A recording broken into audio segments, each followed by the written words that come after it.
Nous avons été avertis par la préfecture du Pas-de-Calais que 51 exactement migrants originaires du Calaisis allaient arriver à Saint-Brie. Le voyage s'est très bien passé. Un voyage en bus, c'est ça? C'est un voyage en bus, oui, comme ça se fait depuis le mois d'octobre. Parce que je vous rappelle que le 21 octobre, lors de son 7e voyage, le 7e déplacement sur Calais, le ministre de l'Intérieur, M. Cazeneuve, avait lancé ce programme qui consiste à désengorger la jungle de Calais. Jusqu'à présent, on doit à peu près avoir 1300 migrants qui ont quitté la jungle de Calais, qui ont été placés dans des centres d'accueil et d'orientation comme celui-ci pour la période hivernale.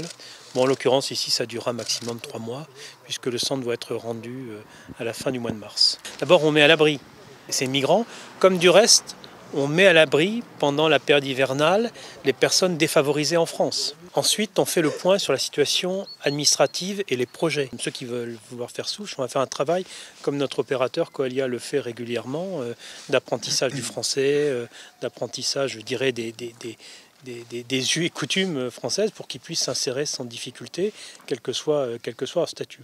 De ces migrants, tout à l'heure je me suis adressé à eux, ce qui n'était pas simple d'ailleurs parce que c'est un mixte d'anglais ou de langues différentes, donc il faut plusieurs traducteurs, donc un petit peu de temps de traduction qui n'est pas totalement simultané, pour leur dire que ceux qui avaient pour beaucoup le projet de gagner l'Angleterre, la frontière avec la Grande-Bretagne est fermée. Comment va se passer la vie quotidienne? Est-ce que les personnes qui sont accueillies ici peuvent sortir, rentrer comme ils le veulent? Je leur ai dit qu'ils n'étaient absolument pas prisonniers et on est en train de faire un certain nombre de petites formalités avec eux, mais après le déjeuner ce midi, ils vont pouvoir se rendre dans la ville pour acheter, faire quelques emplettes, visiter quelques emplettes, enfin la ville, le village. Donc on va faire un état des lieux de leur situation administrative et mettre en place les actions qui vont bien selon le profil des personnes.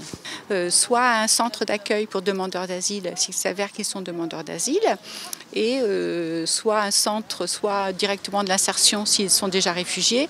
En fait, vraiment ce centre, c'est une plateforme d'orientation. Ce n'est rien d'autre qu'une plateforme, ce n'est pas du tout du logement définitif ni l'hébergement définitif. Mais nous, on espère que déjà, courant janvier, toutes les familles auront quitté.